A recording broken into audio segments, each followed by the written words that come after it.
शुक्रिया दोस्तों, मैं अभी शुरुआत करने जा रहा हूं। अभी मंत्री परिषद पर अविश्वास प्रस्ताव पर प्रधानमंत्री मोदी जी पिछले 2 घंटों से अपनी बात रख रहे हैं। ये अविश्वास प्रस्ताव इंडिया अलायंस के एक सदस्य होने के नाते मैंने लोकसभा में पेश किया। इस अविश्वास प्रस्ताव के 2 कारण थे। पहला कारण कि मणिपुर को इंसाफ मिलनी चाहिए। दूसरा कारण कि देश के संसद की मर्यादा को बचाने के लिए प्रधानमंत्री मोदी जी को विवश करना पड़ेगा कि वो सदन में आकर अपना मौन व्रत तोड़े। दूसरा उद्देश्य सफल रहा। इतने दिनों के संघर्ष के बाद,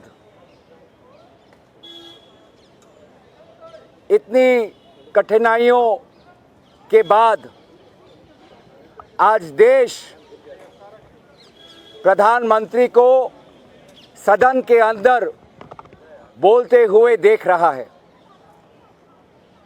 अगर हम इंडिया अलायंस ये अविश्वास प्रस्ताव इतनी संघर्ष के बाद, इतनी लड़ाई के बाद नहीं पेश करते तो शायद प्रधानमंत्री विदेशों के और संसदों में भाषण देते रहते और हमारे भारत के सदन को शायद वो भूल जाते।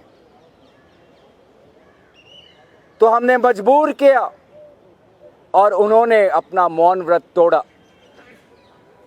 लेकिन हमारा पहला उद्देश्य कि मणिपुर को इंसाफ मिले, वो उद्देश्य आज प्रधानमंत्री मोदी जी अपने जिम्मेवारी से भाग रहे हैं। स्पष्ट 3 सवाल थे उनके सामने। पहला, लगभग 90 दिनों के करीब गुजरता हुआ मणिपुर में हिंसा को स्वयं नियंत्रण करने के लिए वो एक बार भी मणिपुर क्यों नहीं गए? राहुल गांधी गए, इंडिया अलायंस गए, आप लोग भी जाके देख के आए हैं। तो प्रधानमंत्री अभी तक ऐसी क्या जिद पर अड़े हैं, ऐसी क्या जिद पर अड़े हैं कि मणिपुर अब तक नहीं गए? मेरा दूसरा प्रश्न कि मणिपुर के मुख्यमंत्री को क्यों नहीं बर्खास्त किया? जिस मुख्यमंत्री के 3 महीने के कार्यकाल में लगभग 6 लाख गोलियां, लगभग 6,000 हथियार पुलिस थानों से लूटकर निहत्थे लोगों पर आज गोलियां बरसाई जा रही हैं। जवानों पर, पुलिस अफसरों पर आक्रमण किया जा रहा है। इतने सारे महिलाओं पर अत्याचार हुआ है। 60,000 लोग आज शिविर में हैं। ऐसे व्यर्थ मुख्यमंत्री को प्रधानमंत्री मोदी जी ने क्यों बर्खास्त नहीं किया? और तीसरी बात ये थी कि मणिपुर पर 80 दिन तक मौन क्यों, चुप्पी क्यों, शांति की कामना क्यों नहीं कर रहे? 2 घंटे से ये चर्चा चल रहा है। इस 2 घंटे में हमें मणिपुर का इंसाफ नजर नहीं आया। और अफसोस की बात कि भाजपा ने अपने मणिपुर के 2 सांसदों का मुंह बंद करके रखा है। मणिपुर के प्रजा ने मणिपुर से 2 सांसद चुनकर दिल्ली के संसद में भेजा। पिछले 3 दिनों से मणिपुर के लोग भी सोच रहे हैं कि भाजपा के कितने सारे सांसदों ने भाषण रखा, भाजपा के कितने सारे मंत्रियों ने भाषण रखा। मणिपुर का भी एक सांसद केंद्रीय मंत्री है, मणिपुर का दूसरा सांसद एक अच्छा वक्ता है। मैंने बार बार गुहार लगाया, अध्यक्ष महोदय, ये दोनों सांसद सत्ता पक्ष के हैं, मेरे दल के नहीं, पर मेरे भाई हैं। आज इनको तो बोलने का मौका दो, इनकी तो आवाज़ हम सुने, मणिपुर की आवाज़ तो हम सुने। लेकिन मणिपुर के सच्चाई को भाजपा छुपाना चाहती थी और इसीलिए इन मणिपुर के बेचारे 2 सांसदों का हाथ मुंह आज बंद करके रखा है, उनके मुंह पर ताला है। तो इसे साफ साफ जाहिर होता है कि वो मणिपुर के सच्चाई को छुपाना चाहते हैं और मणिपुर के सच्चाई को छुपाने के लिए वो कौन से अस्त्र का इस्तेमाल कर रहे हैं? घमंड का, अहंकार का। जिस अहंकार का उल्लेख राहुल गांधी जी ने किया कि रावण भी अपने आप को बहुत बुद्धिमान समझता था, रावण भी अपने आप को शौर्यवीर समझता था, लेकिन अंत में रावण की अहंकार ने रावण का विनाश किया और रावण की अहंकार से लंका में रहने वाले लोगों के घर और दुकान आग में भस्म हो गए। आज वही हमने देखा कि भाजपा की अहंकार, प्रधानमंत्री की अहंकार, गृह मंत्री अमित शाह की अहंकार के कारण आज एक आग मणिपुर में लगी। आज एक आग भारत के राजधानी दिल्ली के पास हमें दिखाई दे रही है और फैलती हुई हमें दिखाई दे रही है। ये 3 प्रश्नों का पिछले 2 घंटों से उत्तर ना देने के कारण हमने इंडिया अलायंस के पार्टीज ने मणिपुर के प्रजा के प्रति अपनी जिम्मेवारी रखते हुए हमने वॉकआउट किया, क्योंकि पिछले 2 घंटों से प्रधानमंत्री मोदी जी सिर्फ हमारे देश का नाम बदनाम करने पर तुले हैं, इंडिया का नाम बदनाम करने पर तुले हैं, इंडिया के नाम को तोड़ मोड़ कर राजनीतिक टिप्पणियां कर रहे हैं हमारे देश के नाम पर। और यही साबित होता है कि उनका राष्ट्रवाद एक झूठा राष्ट्रवाद, जिसने राष्ट्र के अखंडता को आज तोड़ दिया है, चाहे मणिपुर हो चाहे नू हो। उनकी देशभक्ति एक नकली देशभक्ति, क्योंकि सत्ता के लिए आज गृह मंत्री और प्रधानमंत्री जी ने मणिपुर के मुख्यमंत्री को क्लीन चिट दे दिया।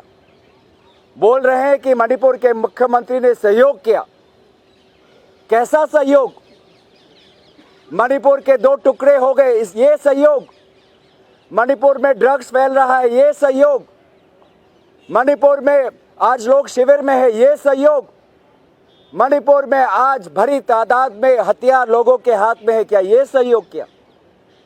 तो इससे साफ साफ पता चलता है कि जो राहुल गांधी जी ने कहा कि इनकी देशभक्ति नकली है और वास्तव में ये सत्तावाद में देशद्रोही बन चुके हैं। There were 2 objectives for the motion of no confidence. First, to save parliamentary democracy and force the Prime Minister of India to stop speaking in foreign parliaments and come to the Parliament of India and make his speech here. Our second objective was that people of Manipur deserve justice. What we saw, that after days of struggle, their India alliance succeeded in forcing the Prime Minister to come to the Lok Sabha and make his statement. Unfortunately, the Prime Minister does not feel compelled to go to the Rajya Sabha. But the second objective remains unfulfilled: justice for Manipur. In fact, instead of justice, I saw injustice inside the Lok Sabha when the two MPs from Manipur were not allowed to speak. I begged repeatedly to allow the two MPs of Manipur, because they represent Manipur, not these ministers, not the BJP MPs who have spoken so far. It is these two MPs from Manipur representing the will of the people who are here, and their hands and mouths have been taped shut. And that is what the BJP is trying to do, to cover up for their failures in Manipur. My three questions remain unanswered. One, why hasn't the Prime Minister made any plans to go to Manipur? Two, why hasn't the Prime Minister made any concrete statement on Manipur? He's only spoken for 30 seconds so far. And three, why hasn't he asked his Chief Minister to resign? It is only arrogance which makes them blind to the pain of the people of Manipur. And that is what Rahul Gandhi ji alluded to yesterday, that this government has become blind with their arrogance. And that is why they don't see the two MPs of Manipur. They don't see the 60,000 people in camps. They don't see Manipur being divided into hill and valley. They only see power. And that is why their nationalism is a fake nationalism. They are not patriots.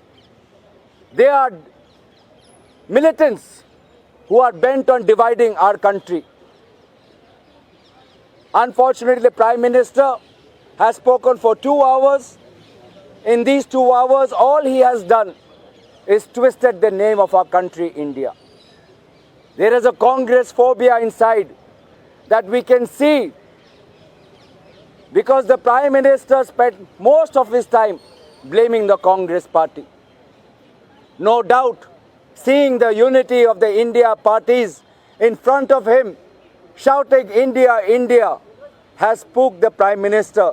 And therefore, instead of speaking on Manipur, he spent most of his time criticizing the Congress party. No matter his speech, we are confident that our parties stand united for a common vision to save and protect the values of our constitution, to preserve the values of our civilization, and to preserve the integrity, fraternity, liberty and equality, rights and principles that is enshrined in our constitution. We are confident that the India Alliance will win in 2024. Thank you. And as I said, because for 2 hours he didn't speak on Manipur, only defamed the name of our country, having not answered the 3 questions that I have raised, for denying the representatives of Manipur their right to speak in Parliament, for giving the Chief Minister of Manipur, who has failed his people, a clean chit, for being silent on wrestlers, for being silent on Chinese intrusion in India, for being silent on inflation, for being silent on the remarks of former Jammu Kashmir Governor Satyapal Malik, for being silent on issues of national security. India Alliance decided to walk out. मैं आखिरी का part Hindi में बोलना चाहता हूं कि क्योंकि प्रधानमंत्री मणिपुर पे कुछ नहीं बोले, क्योंकि प्रधानमंत्री महंगाई पर कुछ नहीं बोले, क्योंकि प्रधानमंत्री चीनी घुसपैठ पे कुछ नहीं बोले, क्योंकि प्रधानमंत्री पूर्व राज्यपाल सत्यपाल मलिक पर कुछ नहीं बोले, क्योंकि प्रधानमंत्री हमारे कुश्ती के खिलाड़ियों के आंदोलन पर कुछ नहीं बोले।